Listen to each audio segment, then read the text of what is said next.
Lo que acaba de suceder en el río Éufrates lo cambia todo. Hola, bienvenidos a nuestro canal. El día de hoy te vamos a contar sobre el sorprendente descubrimiento que se hizo en el río Éufrates. ¿Qué encontraron ahí? ¿Por qué es importante dicho descubrimiento? ¿Qué tuvo que ocurrir para encontrar este descubrimiento? Las respuestas a todas estas dudas las veremos a lo largo del video, así que ponte cómodo y empecemos. Primero algo de historia y un poco de geografía sobre este importante río.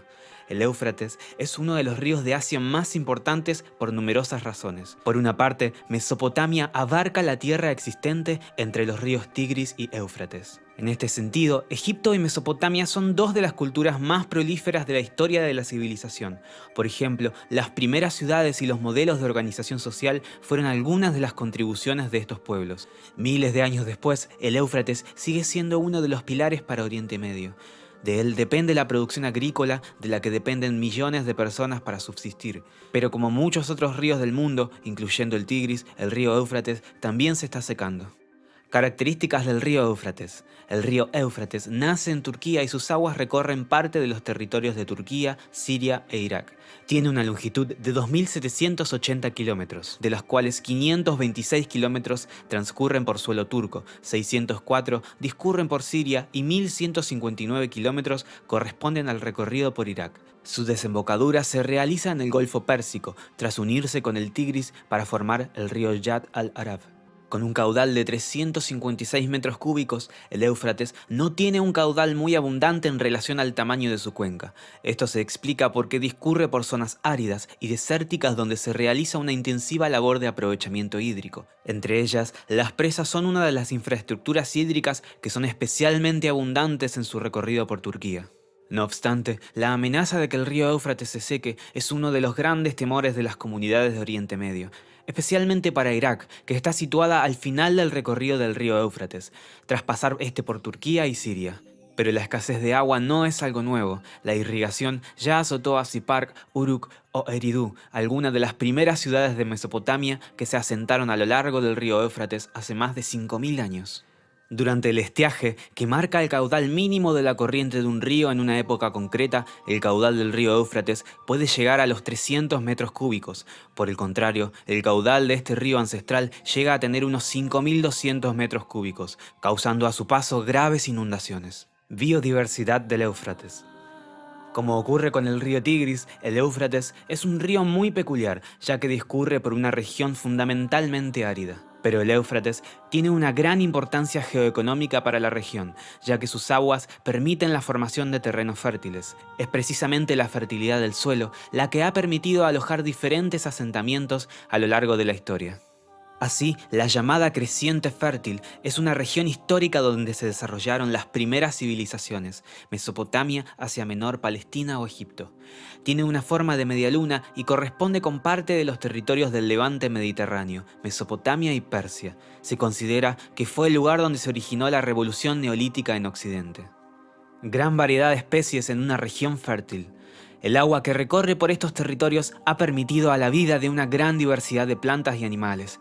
Merece especial mención la tortuga de caparazón blando del Éufrates, que es una especie propia del sistema Tigris-Éufrates y alguno de otros ríos del Medio Oriente. A diferencia de otros tipos de tortugas, estas especies se caracterizan por no tener las placas óseas que normalmente endurecen el caparazón de las tortugas.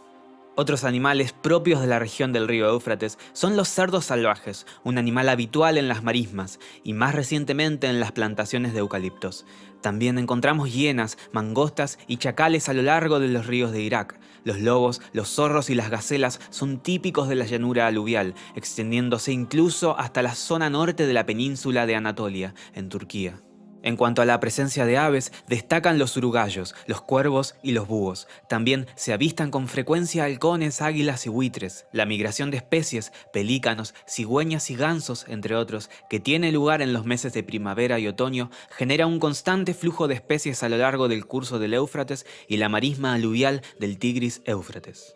Causas del descubrimiento. La brutal sequía que afecta a los caudales de los ríos Tigris y Éufrates desde hace ya algunos años permite el resurgir de algunos tesoros arqueológicos que se encontraban cubiertos por el agua. Te mostramos las sorprendentes imágenes. Mesopotamia fue cuna de varias de las civilizaciones más antiguas del mundo y pionera en muchas de las ramas del conocimiento. Por eso, los tesoros arqueológicos de la región tienen un valor inconmensurable. Las cuencas de los ríos Tigris y Éufrates, en su paso por Irak y Siria, son una de las zonas más castigadas por el cambio climático.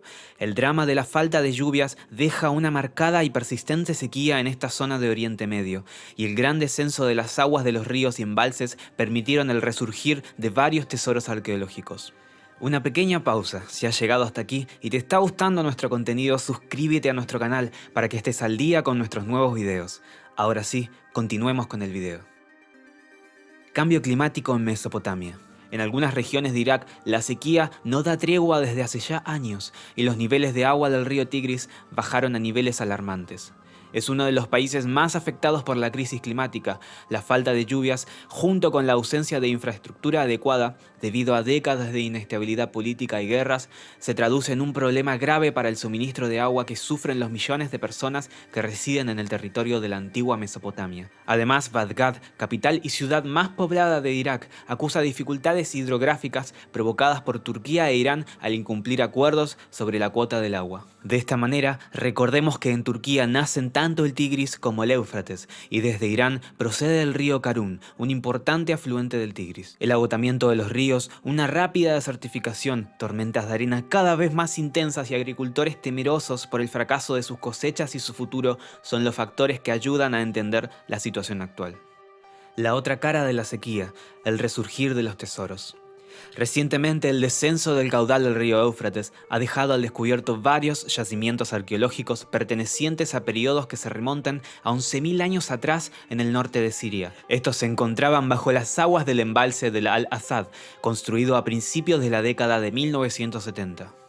Por otro lado, tenemos de ejemplo a la colina del Tel Kamluk, donde se emergieron varios yacimientos del 3000 a.C. y 4000 a.C. Estos yacimientos habían sido explorados antes de que se llenase el embalse en el marco de una campaña internacional para salvar el patrimonio que iba a ser cubierto por las aguas tras la construcción de la presa. Pero gracias al reciente retroceso del área inundada, ha resurgido también el Tel Meribet, con restos del 9000 a.C. y donde se construyó la que es históricamente considerada la primera muralla siria en la zona, de unos 11.000 años de antigüedad. Por la sequía emergió una antigua ciudad. Un extenso complejo urbano que controlaba gran parte del norte de Mesopotamia y Siria, la ciudad de Sajico, centro cultural del antiguo reino de Mitanni, desarrollada entre los años 1500 y 1350 a.C., se sumó a los sorprendentes tesoros arqueológicos que aparecieron en el Kurdistán iraquí, a orillas del embalse de la presa de Mosul. Según los especialistas, aparecían tal vez en antiguos textos babilónicos, pero se desconocía su ubicación exacta. De este modo, esta ciudad resurgió de las aguas por primera vez en el año 2018, cuando los investigadores lograron mapearla. Con el avance de los años y la profundización de la sequía, a principios de este 2022 se analizó mucho más.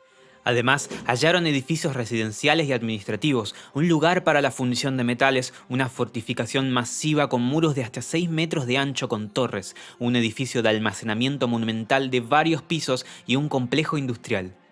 Los arqueólogos trabajaron bajo presión para excavar y documentar rápidamente al menos una parte de esta ciudad antes de que volviera a sumergirse. Quedaron impactados por el buen estado de conservación de las paredes de ladrillos de barro secados al sol, que estuvieron bajo el agua durante más de 40 años. Esto se debe a que la ciudad fue destruida por un terremoto alrededor del año 1350 a.C., durante el cual las partes superiores de las murallas se derrumbaron y enterraron los edificios.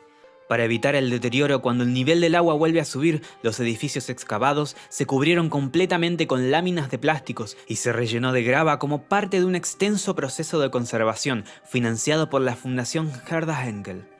En fin, hemos llegado al final del video. Dale like y suscríbete si aún no lo has hecho. Déjanos tu opinión en la caja de comentarios.